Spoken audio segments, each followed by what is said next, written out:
Hey guys, it's Mama Llama. Today, it feels like lots of life experiences are happening at once, but I often say lead with the heart and lead with kindness, and I really try to drive that home with my kids, especially since they're so little and they're still so teachable. Well, we just had a moment where my youngest took the last blueberry muffin, and we had two blueberry muffins, one for one for the other, and the youngest took it thinking that the oldest didn't want it. The oldest wanted it. Meltdown. We try to come up with some solutions, like how can we make this better? And as I turned my head, he hit his brother in the ear. I could have responded a few different ways. I could have hit him back. I could have screamed at him. I chose to lead with my heart and my love, and I just stopped and said, hey, we don't hit. What just happened? I'm here helping you work through this. Why did you need to hit him? Well, he stole my blueberry muffin. Okay, but this wasn't a hittable offense. You can always show kindness. Ask my youngest, do you want to give this back to brother? And he was like, yeah, me sorry, brother. No, I don't want it. Okay, well, he's trying to make it right. You can either meet us halfway or stay mad or meet us halfway. He's at least offering you this back.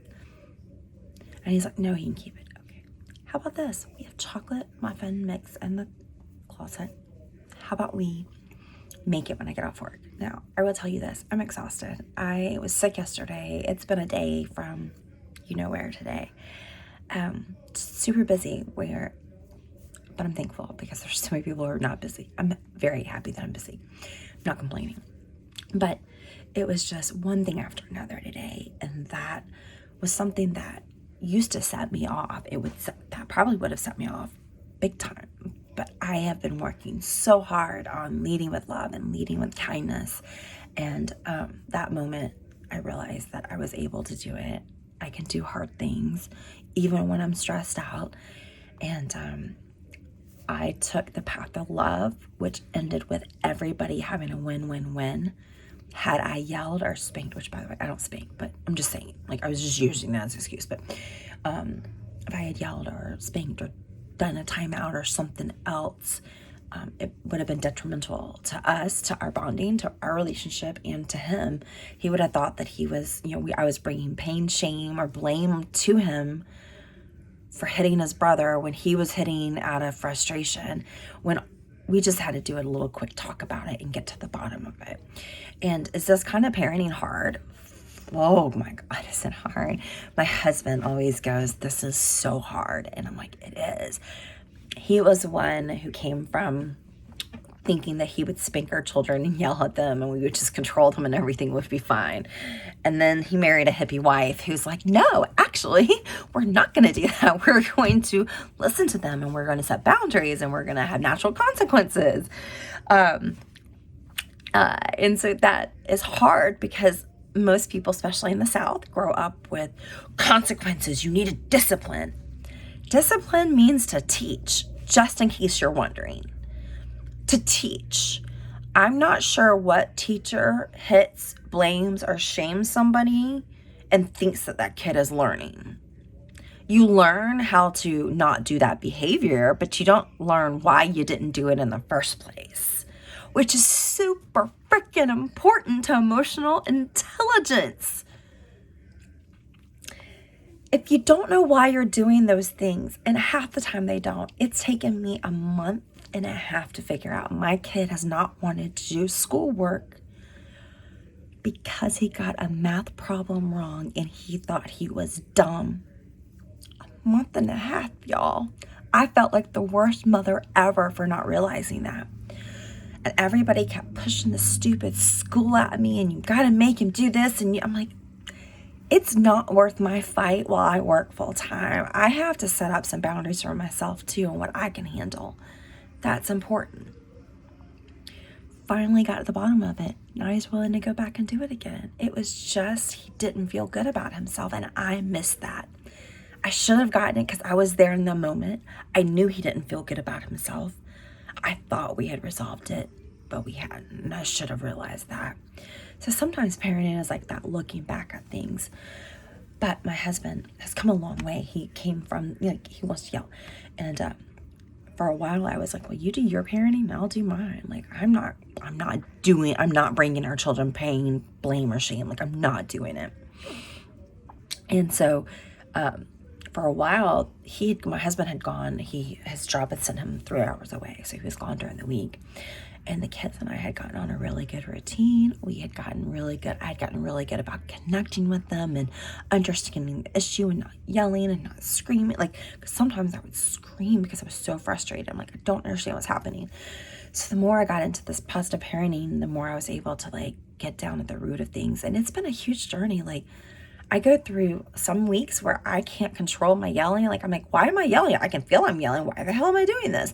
And there's usually something else going on. I haven't meditated. My meds are wrong. Something is happening. But my husband started seeing how well it paid off. And it was nice. It was nice to see that, because it was just, he started seeing it and he started doing it. And our house is so much zenner now. And now, instead of him yelling, he stops and he's like, okay, what's going on here? And he really finds out why it's happening. And my kids are doing so much better. And anytime we think we're doing something wrong, our kids say something or do something or for somebody else, and it's like, doing something right. We may not see it all the time because this is where they let loose. This is where they can scream and be kids, and we love them no matter what their mood is. But out in the world, those kids are going to be amazing, emotionally balanced children, and that's something to be proud of. So mama, if you're in the middle of the weeds right now and you're thinking, God, this shit's hard. It is. Keep on it. I know it's hard not to yell. I know it's hard not to do time out. I know it's hard to do those things that you were raised doing or having done to you, thinking that that's the way to do it. But with each generation, we learn better. We know more. And the more you know, the better you do. And now that I know, there's no way I can go back to doing doing what I thought I would be as a parent, because this way is so much more rewarding. I'm seeing their faces and seeing things click. And I'm hoping to grow human beings who love me at all of their ages, and that I truly am their home base out of love and respect and leading from the heart, because you can't go wrong with leading from the heart. Sorry, I'm tearing up, but you can't. If you lead from the heart, things fall into place. It's just amazing to see. So please lead with your heart and don't back down. If something feels off to you, something makes you feel icky, don't do it. Walk away. If putting your child in a room by themselves for them to cry by themselves makes you feel bad, think about what it's doing to that child. If hitting your child makes you feel bad, think about what it's doing to that child. If you feel bad yelling at your child, think about what that's doing to your child. I will cry tremendously if I yell at my children, and I apologize every fucking time, because I wouldn't want somebody yelling at me, especially somebody bigger than me. It's scary. You can see it in their face. And that is when you realize that you've got to stop, is when you see that scared look in your face. And if that doesn't stop you from being that person and learning a better way, then you've got some learning to do yourself, which is okay, because that's what we're all doing. We all have a journey of our own. But at this time in my life, I'm leading with my heart, and I can tell you with all honesty that I love it. I love that I had parents that I nannied for and babysat for who were great role models on how to treat their children and how to teach them by disciplining, but setting boundaries and having natural consequences. Those natural consequences drive home so much more than a spanking or a yelling or a timeout. I can't tell you at all why I ever got spanked. I know I did bad stuff. I know I was a bad child, but I can't remember specifics really, except for one time when I skipped school and I got hit. I remember that one. But the rest of them, I don't really remember why it happened. I just remembered that I needed to lie better and to circumvent what happened that got me spanked. And for smart kids, that's a hard lesson to undo later in life. And I have worked for a very long time to undo that behavior, because leading with the heart never goes wrong. It never does.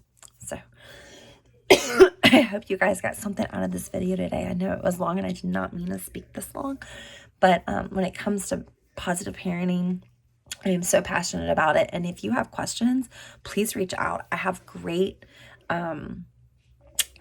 resources that I use, and even one that has free parenting webinars and then classes that you can buy and do at your own pace, which are phenomenal.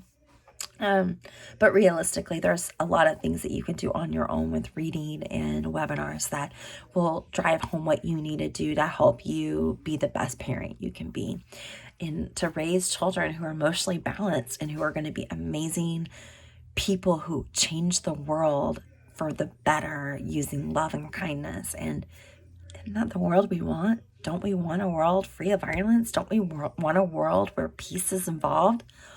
We can't have peace if we're hitting our kids and yelling at them, because that's who they're going to grow up to be. They will grow up and have more violent tendencies. They'll be more inclined to hit their kids, hit somebody else. Yelling, that's the first thing they go to, yelling. It's taken a long time for me to realize I'm raising my voice when I get mad. I never realized I did it. It's ridiculous. And once I realized, I was like, oh shit. And it's still, sometimes I go and my oldest is like, mama, 1, and we start counting together, and we count to 4 like Daniel Tiger tells us to, because I need work too. And it's great for him to see, because parents aren't perfect. I'm not perfect by any stretch of the imagination, but I am accountable. I'm accountable to my children. I'm accountable to myself. I'm accountable to my husband. I'm accountable for my actions, to myself the most. But I always look at things of, how would I want somebody to address me? Would I want somebody yelling at me and telling me how I'm doing it wrong? Or would I like them to teach me how to do it right? Most of us are going to choose the latter. Let's do that to our kids. Because if you're shitty to your kids now and you're mean to them when you're trying to teach them things, guess who's going to be mean to you when you're old? Your kids.